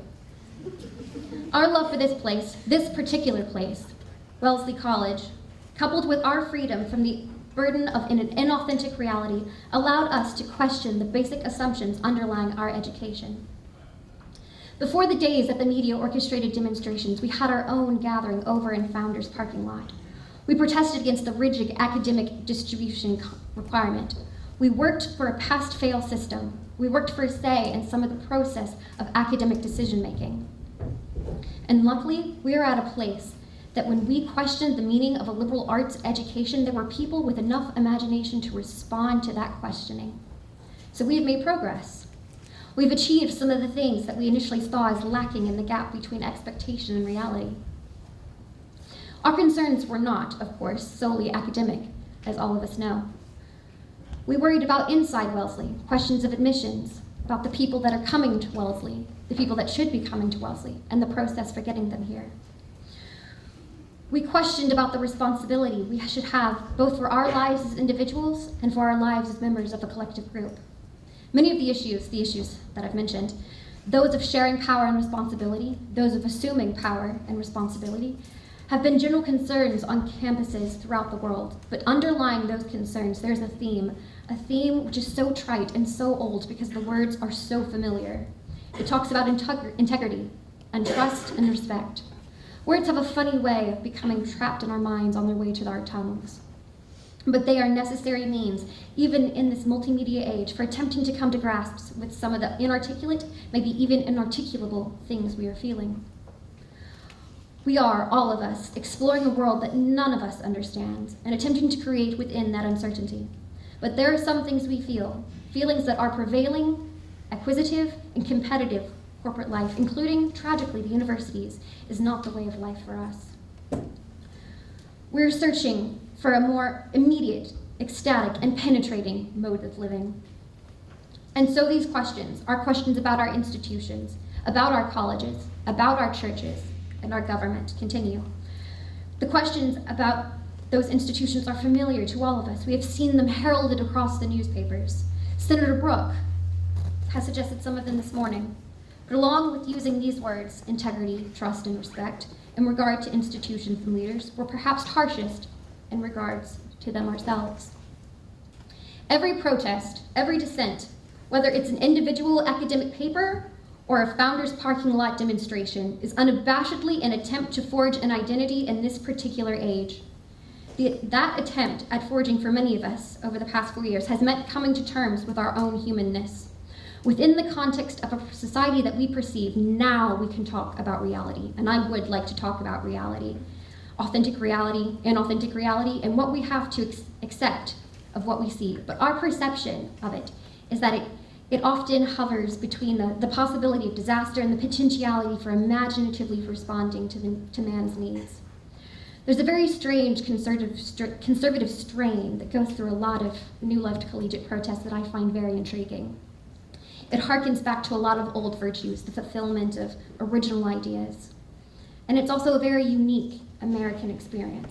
It's such a great adventure. I mean, if the experiment in human living doesn't work in this country, in this age, it's not going to work anywhere. But we also know that to be educated, the goal of it must be human liberation, a liberation enabling each of us to fulfill our capacity so as to be free to create within and around ourselves, To be educated to freedom must be evidenced in action. And here again is where we ask ourselves, as we have asked our parents and our teachers, questions about integrity, trust, and respect. Those three words mean different things to all of us. Some of the things they can mean, for instance, integrity, the courage to be whole, to try and mold an entire person in this particular context, living in relation to one another in the full poetry of existence. If the only tool we have ultimately to use is our lives, so we use it in a way that we can by choosing a way to live that will demonstrate the way we feel and the way we know. Integrity, a man like Paul Santmeyer. Trust. This is one word that when I asked the class at our rehearsal what it was that they wanted me to say for them, everyone came up to me and said, talk about trust. Talk about the lack of trust for both of us and the way we feel about others. Talk about the trust bust.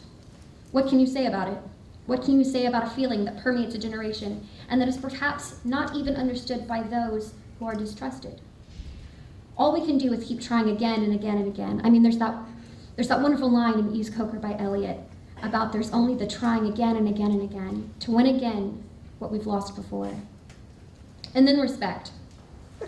There's that mutuality of respect between people where you don't see people's percentage points, when you don't manipulate people, where you're not interested in social engineering for people. The struggle for an integrated life existing in an atmosphere of communal trust is one with desperately important political and social consequences. And the word consequences, of course, catapults us into the future. One of the most tragic things that happened yesterday, a beautiful day, was that I was talking to a woman who said she wouldn't want to be me for anything in the world. She wouldn't want to live today and to look ahead to what she sees because she is afraid.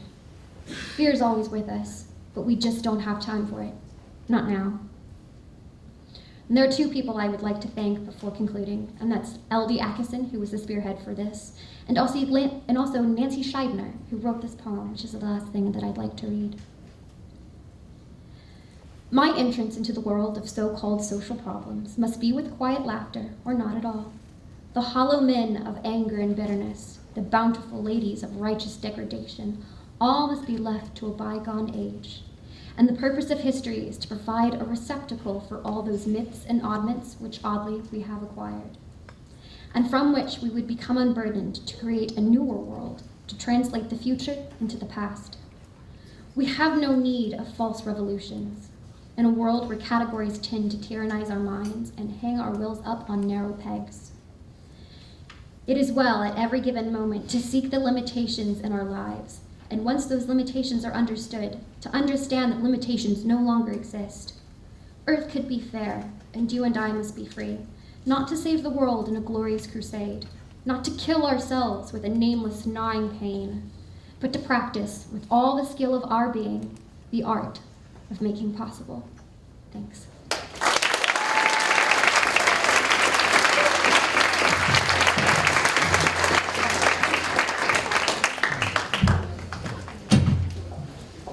This morning I got this drink. It's called green juice, and it's really, really good. But there's 53 total sugars in it, but it says 0 added sugars, and it sounds too good to be true. Because I got a lot of fruits and a lot of vegetables put inside. So if you know if this is actually good for you, can I talk to you afterwards? Like I'm serious, this is really good. But for our last speaker, for this great speech, please join me in welcoming the House of Winston Churchill.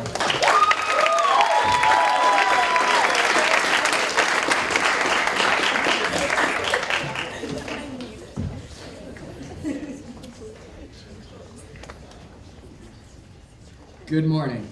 My name is William H. Seward. My fellow citizens, this is undoubtedly a trying time. We have those amongst us who had abandoned the cause of our forefathers and instead of proclaiming liberty and equality for all men, would have us enslave our neighbors. Instead of defending these self-evident truths, which Jefferson so eloquently affirmed, our kinsmen to the south have declared these truths to be self-evident lies. Such men have pressured and violated us to further their designs. When we push back, They threaten the destruction of the Union unless we abandon our principles and purposes, and in effect betray the very thing that makes us American, a dedication to liberty and union. The danger, however, lies not only to our southern region. Rather, there are those amongst us in the north who would dissolve the Union and break that which our forefathers fought and died for at Bunker Hill, Valley Forge, and Yorktown. So great is the urge in the abolitionist camp that they declare the Constitution the supreme law of the land and our final defense against tyranny, a document for slaveholders only. Ladies and gentlemen, I submit that the Constitution, on the other hand, most respectfully, does not merely affirm that principle, but on the contrary, altogether excludes it. There is a higher law than the Constitution. Furthermore, these men and their brothers in the South have abandoned all semblance of law and have become an authority all to themselves. My friends, it is in this hour where the night seems darkest and the very survival of our union and our shared way of life is in jeopardy. Thanks be to God that we now have a man who would shine a light in the darkness and lead us all out of the bleak. May I present to you a man above men, President Abraham Lincoln.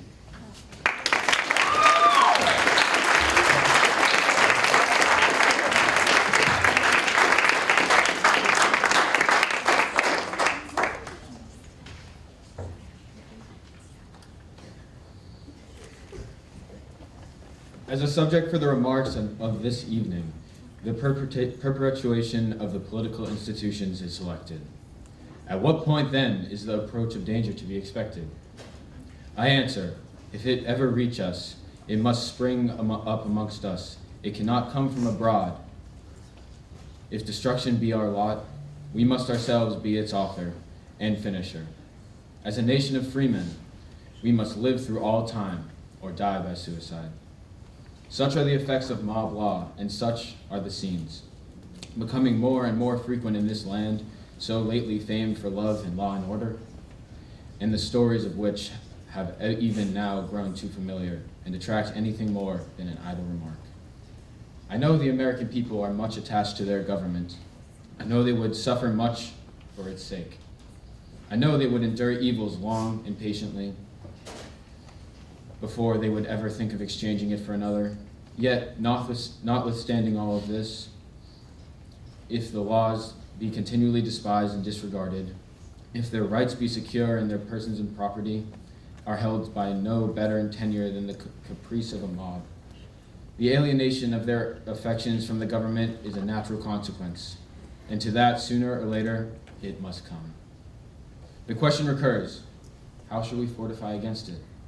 The answer is simple. Let every American, every lover of liberty, every well-wisher to his prosperity, swear by the blood of the revolution never to violate, at least in particular, the laws of the country, and never to tolerate their violation by others. As the patriots of '76 did to support the Declaration of Independence, so to support of their constitutions and laws, let every American pledge his life, his property, and his sacred honor. Let every man remember that to violate the law is to trample on the blood of his father and to tear the character of his own and his children's liberty. Let reverence for the laws be breathed into every American mother, to the lisping babe. Let it be taught in schools, in seminaries, in colleges. Let it be preached from the pulpit, proclaimed by legislative halls, and enforced in courts of justice. When I so pressingly urge a strict observance of the laws, let me not be understood as saying there are no bad laws, nor that grievances may not arise, for the redress of which no legal provisions have ever been made. I mean to say no such thing. But I do mean to say that although there are bad laws, if they exist, they should be repealed as soon as possible. Still, while they continue in force, for the sake of example, they should be religiously observed, so also in unprovided cases. If such arise, let proper legal provisions be made for them with the least possible delay. But till then, let them, if not too intolerable, be borne with. There is no grievance that is a fit object of redress for mob law. In any case that arises as, for instance, the promulgation of abolitionism, one or two positions is necessarily true. That is, the thing that is right within itself. And therefore it deserves the protection of all law and all good citizens, or it is wrong. And therefore proper and prohibited legal enactments in neither case is the interposition of mob law, either necessarily justifiable or excusable. But it may be asked, why suppose danger to our political institutions? Have we not preserved them for more than 50 years? And may we not for 50 more? We hope that there is no sufficient reason. We hope that all dangers may be overcome. But to conclude, that is no danger may ever arise would itself be extremely dangerous. There are now, and will hereafter be, many causes dangerous in their tendency which have not existed heretofore, and which are not too insignificant to merit attention. That our government should have been maintained from its original form, from its establishment until now. It is not much to be wondered at, and it has many props to support it through that period, which are now decayed and crumbled away. Through that period, it was felt by all to be an undecided experiment. Now it is understood to be a successful one. Then, all that sought celebrity and fame, distinction, and expected to find themselves the success in that experiment. Their all was stacked upon it, and their destiny was inseparably linked to it. Their ambition aspired to display before the admiring world a practical demonstration of the truth of a proposition, which had hitherto been considered, at best, no better than problematical. Namely, the capability of a people to govern themselves. They succeeded. The experiment is successful, and thousands have won their deathless names by making it so. But the game is caught, and I believe it is true, that without the catching end the pleasures of the chase. The field of glory is harvested and the crop is already appropriated, but new reapers will arise, and they, too, will seek a field. It is to deny what the history of the world is to tell us true, to suppose that men of ambition and talents will not continue to spring up amongst us, and when they do, they will naturally seek the gratification of their ruling passion, as others have done so before them. The question then is, can that gratification be found in supporting and maintaining the edifice that has been erected by others? Most certainly, it cannot. Distinction will be his paramount object, and although he would as willingly, perhaps more so, acquire it by doing good as harm, yet the opportunity is being passed, and nothing left to be done in the way of building up. He will set boldly to the task of pulling down.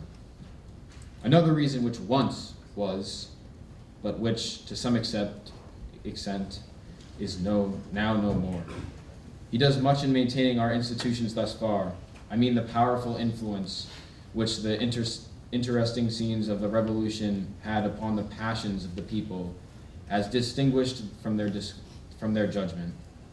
By this influence, the jealousy, envy, and avarice incident to our nature, it is so common to a sense of peace, prosperity, and conscious strength, were for the time a great measure smothered and rendered inactive, while the deep-rooted principles of hate, the powerful motive of revenge, instead being turned against each other, were directly and exclusively against the British nation. And thus, from the force of circumstances, the basest principles of our nature were either made to lie dormant or to become active agents in the advancement of the noblest cause, that of establishing and maintaining a civil and religious liberty. But this state of feeling must fade, is fading, and has faded with the circumstances that produced it. I do not mean to say that the scenes of the Revolution are now and ever will be entirely forgotten but that, like everything else, they must fade upon the memory of the world and grow more and more dim by the lapse of time. Throughout history, we hope that they will be read of and recounted so long as the Bible shall be read, but even granting as they will their influence cannot be what it heretofore has been. They were the pillars of the Temple of Liberty, and now they have crumbled away. That temple must fall unless we, their descendants, supply their places with other pillars.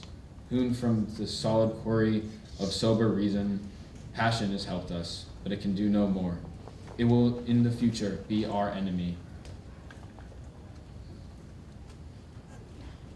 Reason, cold, calculating, unimpassioned reason, must furnish all the materials for our future to be support and defense.